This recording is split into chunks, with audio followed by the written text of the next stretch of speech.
said, I've seen so many cases over my career where the team taking care of the patient was not up to par, and the patient had consequences, and it didn't turn out well. So, what's the point? The point is that you have to be very deeply involved in your care, and you have to understand what's happening to you and how things happen. That's why I spend time on this show talking about how things happen. When we're talking about uh, this pandemic, this COVID 19 virus, how are viruses spread? Wearing a mask, not to wear a mask. Does the mask make a difference? And so on. In general, respiratory, pardon me, virus infection, and that's what COVID 19 is, occur through contact. The contact can be direct or indirect. The virus infection occurs through droplet spray. Droplet spray in short range transmission. Then there's also aerosol in long range transmission, where you have airborne transmission, where the virus is literally floating in the air. So there's direct contact, then there's droplet spray in short range. Somebody coughs, sneezes, and the droplets get on you. And maybe on your face or on your body, you touch wherever the droplets are, then you touch your face, and it gets into an orifice, your mouth, your nose, your eyes, even your ears, and you get infected. Then there's aerosol, where the virus is literally in the air. It's in an aerosol, not droplets. It's not falling to the ground. And that aerosol is airborne. And I could talk about that in greater detail, but you understand those three ways of getting infection. What is close contact? They're saying 6 feet.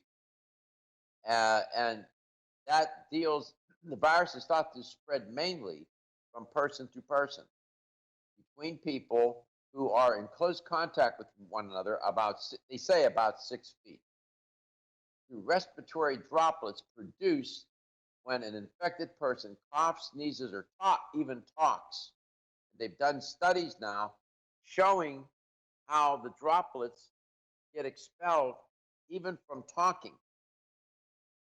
Question to ask, is 6 feet enough? Some experts believe it's not. It's not enough. Air currents, large respiratory droplets,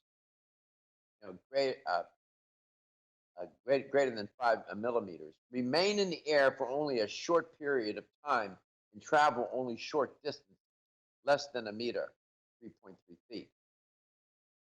Virus-laden small aerosolized droplets can remain in the air and travel long distances, greater than a meter, greater than 3.3 feet. They did a study of transmission occurring in a restaurant between people at a distance above 1 meter, and they observed that, quote, strong airflow from the air conditioner could have propagated the droplets in that experiment. This virus has now gained the reputation of a super spreader. It is important to educate ourselves about how it is transmitted. I will tell you a little bit about humidity when we come back and airborne transmission. This is all part of my way of arming ourselves with insight, knowledge, and being educated. That's the best way to attack this virus. We'll be back. The latest trend to hit the store shelves has the whole country buzzing. Cannabidiol, or CBD, might just be the greatest discovery of our generation, and it comes from a plant that is not so new, agricultural hemp. Yes, after 70 years of prohibition and misunderstanding, hemp is back to help you stay healthy and balanced. Growing research is showing that we have a lot to learn from the remarkable hemp plant. Nutrient-rich products like Plus CBD Oil's Total Plant Complex concentrated products provide broad-spectrum nutrition, including fatty acids, plant sterols, cannabinoids, terpenes, and naturally occurring vitamin E. From seed to shelf, all Plus CBD Oil products provide the highest quality hemp-derived CBD products available and are offered in a variety of delivery systems and flavors to suit your needs. Ask your local independent health food store about Plus CBD Oil products by CV Sciences today and learn more about the CBD evolution at pluscbdoil.com. That's pluscbdoil.com. 12. Dr. Michael Garko, and you're listening to Let's Talk Nutrition on this station. If you want to find out more about the show, visit my website at letstalknutrition.com. That's letstalknutrition.com.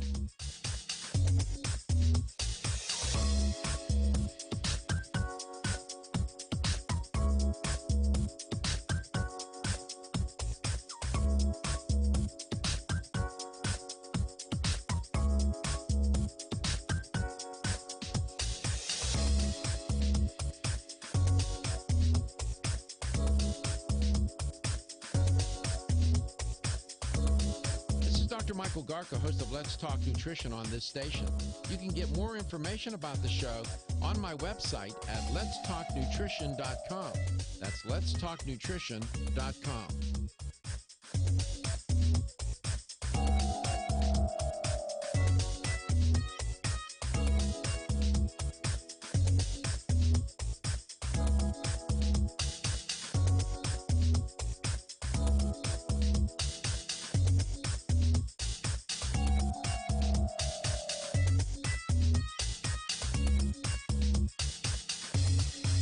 This is Dr. Michael Garko, and you're listening to Let's Talk Nutrition on this station. If you want to find out more about the show, visit my website at letstalknutrition.com. That's letstalknutrition.com.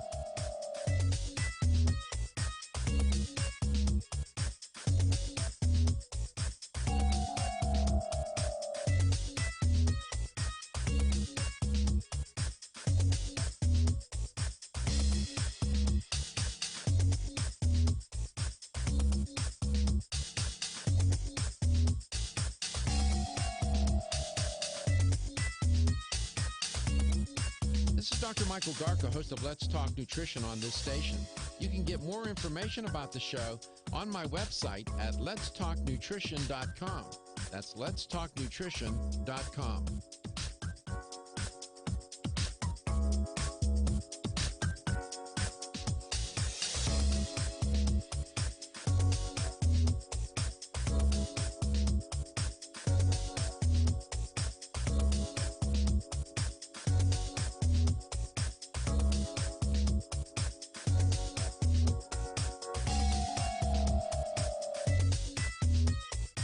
This is Dr. Michael Garko, host of Let's Talk Nutrition on this station. You can get more information about the show on my website at letstalknutrition.com. That's letstalknutrition.com.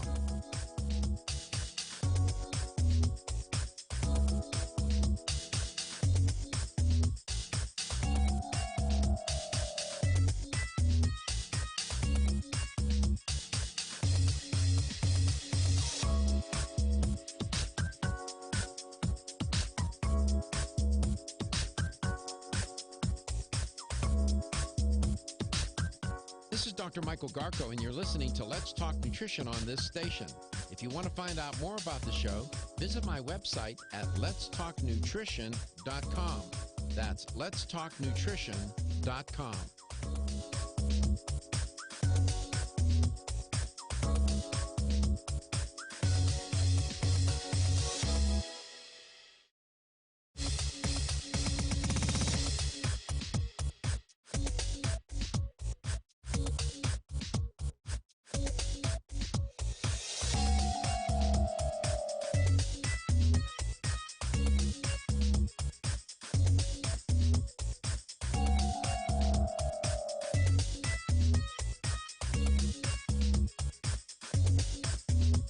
This is Dr. Michael Garko, and you're listening to Let's Talk Nutrition on this.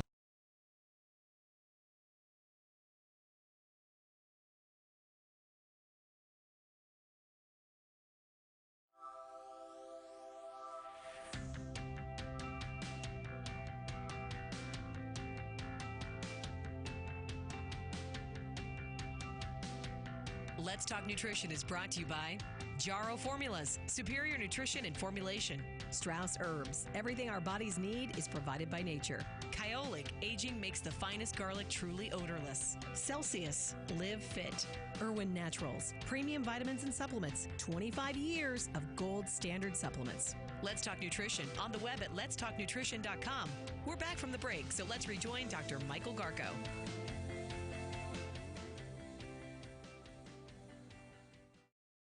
And welcome back. Welcome to Let's Talk Nutrition. Thanks for tuning in. I wanted to share with you before I get back to this issue of educating ourselves about this virus. I'm talking about transmission. I wanted to share with you, I'm currently reading a book entitled Your Body's Many Cries for Water. There's the book. I highly recommend it. I think you will find it useful. And as I go through it, I will share with you some of the principles and the ideas in the book about how water is so essential in practicing preventative medicine, and how you have what is called, dehydration diseases. The author of the book makes that argument that we have what are dehydration-produced disorders and diseases. So the solution in the book is laid out, the solution for the prevention and treatment of dehydration-produced diseases. What is the solution? Water. Drinking water on a regular basis. Sounds such like a simple thing to do, but it's an important thing to do. Again, the title of the book is Your Body's Many Cries for Water. There it is. And I will share with you, as I said, what I can distill from the book, and you might want to consider getting a copy of the book yourself. It's easy to read. It's not complicated, but I think you can learn a lot from it. Here's Katie to tell you how you can make contact with the show. You can always give us a call at 877-897-8255. That's 877-897-TALK. You can also message us on any of the platforms we have. We're on Facebook, YouTube, Instagram. You can send us a message, and we will get back with you. You can also listen to the show on most of those places. You go to letstalknutrition.com. You can listen to the show on YouTube. Wherever you listen to your podcasts, I always tell people when they call to download the free iHeartRadio app if you have any means of downloading apps. Makes it pretty easy. You just search Let's Talk Nutrition, and you can listen back to all of the shows. Earlier in the show today, the owner of the radio station in Steubenville that airs our show, Bob, called, and he had alluded to, we were talking about the virus, he had alluded to warm weather. So now I'm trying to educate ourselves about transmission. How is this virus transmitted? And humidity gets implicated in that conversation. It is assumed that temperature and humidity will modulate the variability of viruses, it is said, affecting the properties of viral surface proteins and lipid membrane. Remember, these viruses are complicated, although they're microscopic. Relative humidity. What is that? That's the state of vapor equilibrium in room air. It affects all infectious droplets with respiratory viruses, independent of the source, whether respiratory tract or aerosolized, and any location, kind of surface it settles on. So humidity is important. Relative humidity, in essence, then, affects all transmission ways, all the ways that I've shared with you how it's transmitted. But humidity has the most pronounced effect on airborne transmission.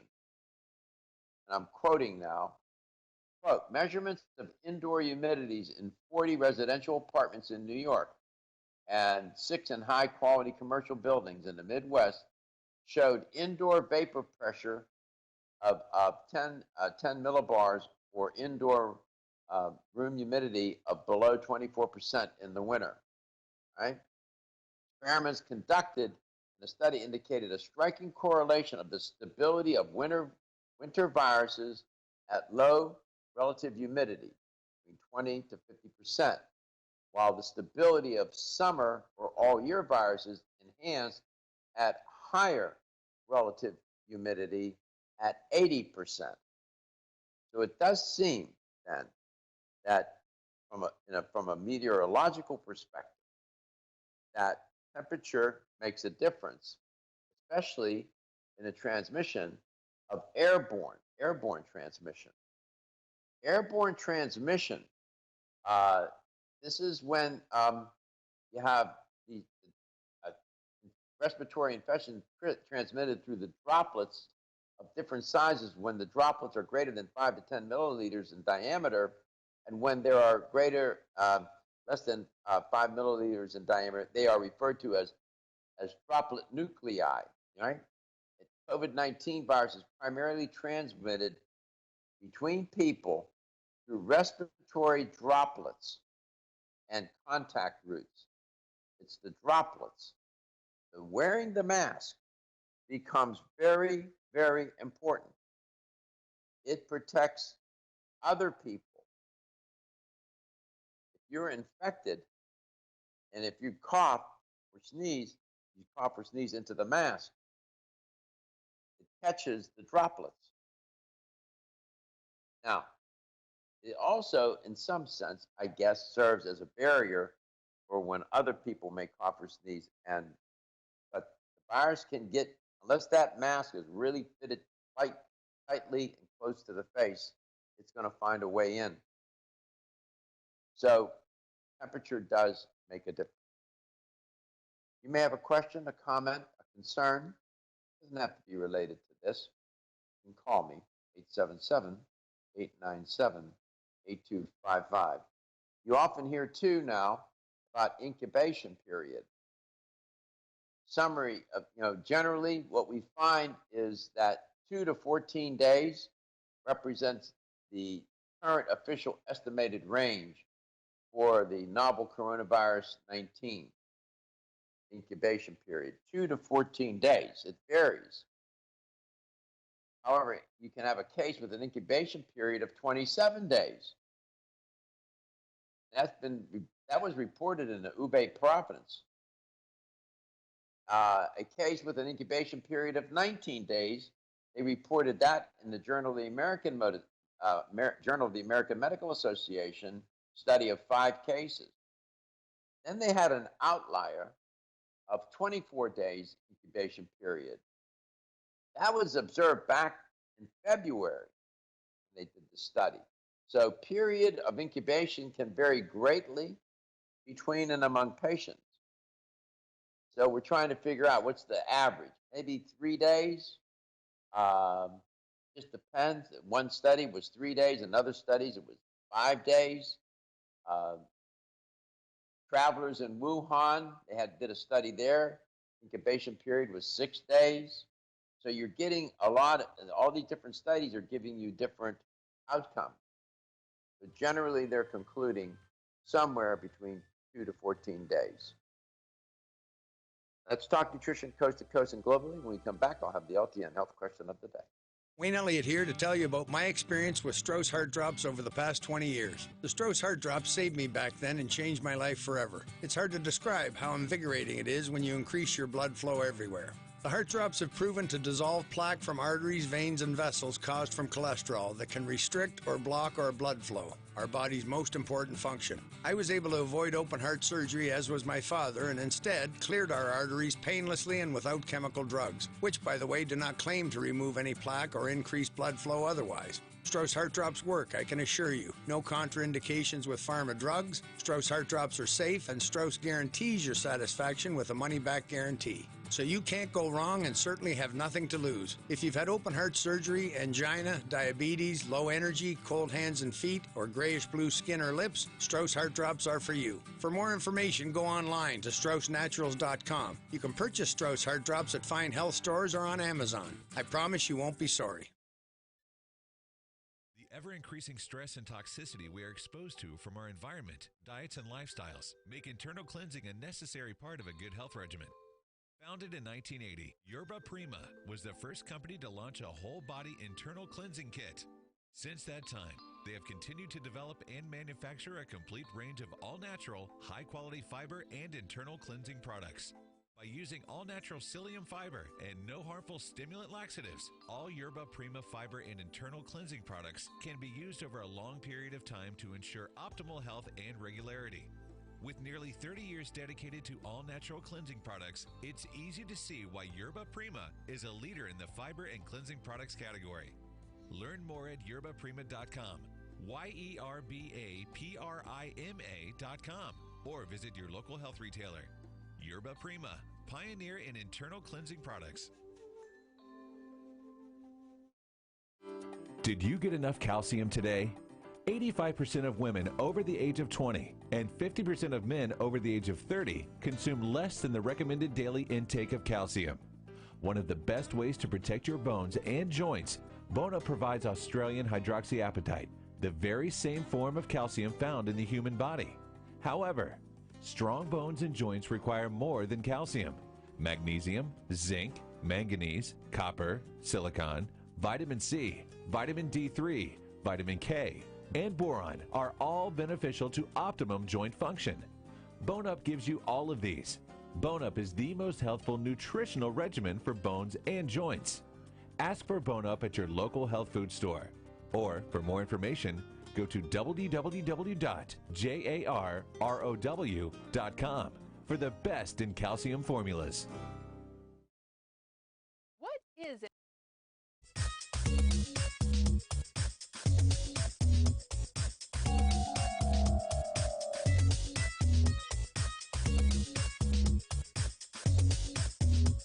This is Dr. Michael Garko, and you're listening to Let's Talk Nutrition on this station. If you want to find out more about the show, visit my website at letstalknutrition.com. That's letstalknutrition.com.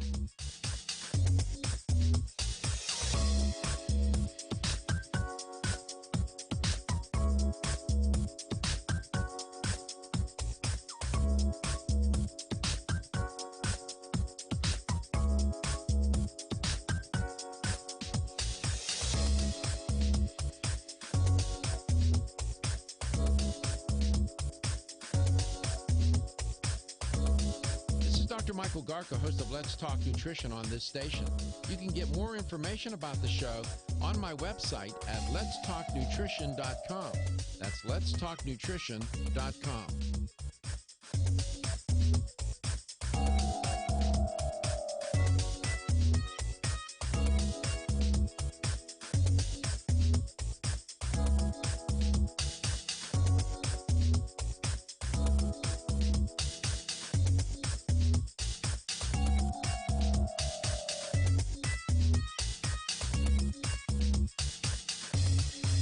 This is Dr. Michael Garko, and you're listening to Let's Talk Nutrition on this station. If you want to find out more about the show, visit my website at letstalknutrition.com. That's letstalknutrition.com.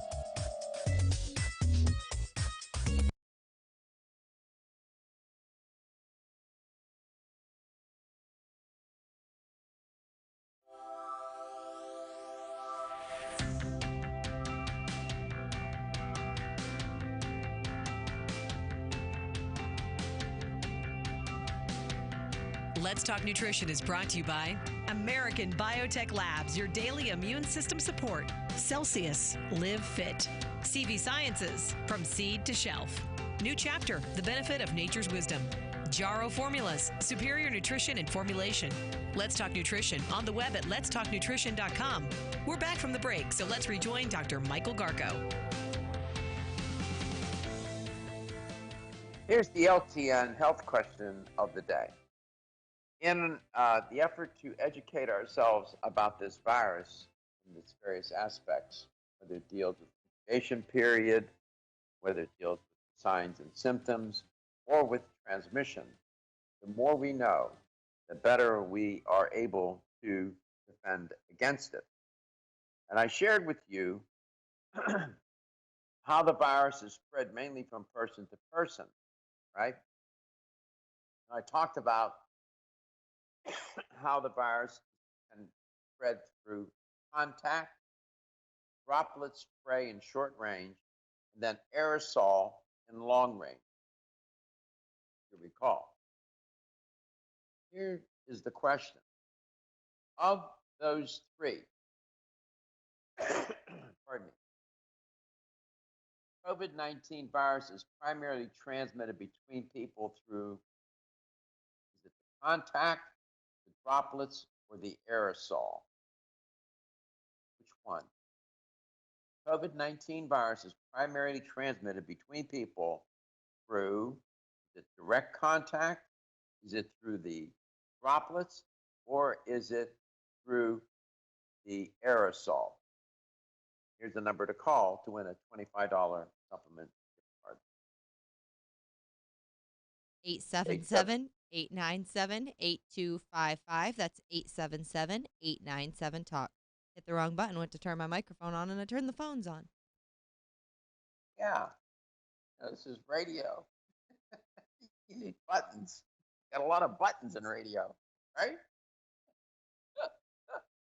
Buttons and switches.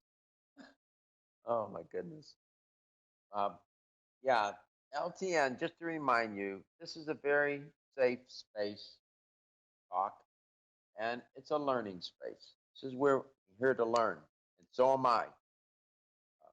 I'm not making any presumptions about knowing anything. I am just like you. I'm here to learn and share whatever I know with you, and to make your trip along that learning curve shorter. Give you a study guide or two, if you will, on how to proceed. Let's go to Tampa, Florida. Jerome, welcome to the show. Nice to have you on. Hey, Dr. Gasso, how you doing? I'm good. I'm good. How are you? I'm good. I hope I get it right. You might. Well, let's see. So we know, Jerome, that the virus can be spread in at least three primary ways. The infection. It can happen so that you have contact, this direct contact, and you also have droplet spray in short range transmission. Then you have aerosol in long range transmission, where the virus is airborne. So the question is, in terms of COVID-19, how is it primarily transmitted between people? Is it through the contact, through the droplets, or through the aerosol? What do you think? I think the droplets. Good. Excellent. It is. COVID-19 is primarily transmitted between people through respiratory droplets and contact routes. Contact routes are any orifice in your body, your nose, your eyes, your mouth, your ears, right? And that's why it's. Go ahead. Okay. Go ahead, no, I was listening to you. Thank you. So, what I'm just trying to tell people is that, the more you know about how the virus spreads, the better off you're going to be. And that's why it's important to wear the mask. You're protecting others. Now, if you have a mask that's very tightly sealed and conforms to your face with no opening, it can serve also to protect you a bit. But primarily, it's done to protect others. Jerome, thank you so much. And I appreciate you. And I'm glad you won today. You be safe and you take care of yourself, Jerome. Let's go to Maine, coast of Maine. We'll go from the south to the north. Ava, welcome to the show. I trust you had a wonderful week. Oh, I did. We even had a bit of snow on Saturday. How lovely, right? Oh, my gosh. This is May. Just so we wouldn't get confused as to where we were living. Yeah, I didn't have time to call you back after last week. We were talking a little bit about the herd immunity. Yes. But just to your point, one of my favorite jobs when I did my internship in college. I used to do oral histories of residents of rehab and nursing homes. It was really one of my favorites, but kind of a good time now to do that with people who are complaining about being bored, which I never got. I'm pretty busy. But just to retain, people have short memories about the time and about their situation, whether it's family members and jotting down your own thoughts or even on your voice memos on your phone. Makes it really simplistic these days. Yeah, oral histories. There was a time when we didn't have the printing press, we didn't have ways to record and memorialize things through writing, and knowledge was passed on through oral tradition, word of mouth, and it was remarkable. That's how people were educated. Then, as time went on, we got more sophisticated. We were able to put down on paper or stone or tablet. Now we make films and recordings, but the stories, yeah, I guess you're keying off of what I opened the show with today and how important narrative is to health. I really appreciate you reinforcing that idea, and I always appreciate your contributions. We're, again, almost out of time for the show today, but I hope you're safe, taking care of yourself, and doing all the things you need to do to protect yourself. Yes, we're all good in the state of Maine with 1 million free population. We're seeing a lot of turkeys roaming around, and the two-legged variety, or the I don't know. human type, or Yeah, what? like that. I'm just kidding. I'm just kidding. Oh my goodness. Wow. You take care of yourself, Ava. Appreciate your calls. Everyone listening, you, everyone. Be careful. Take care. Love you. See you on. Everyone's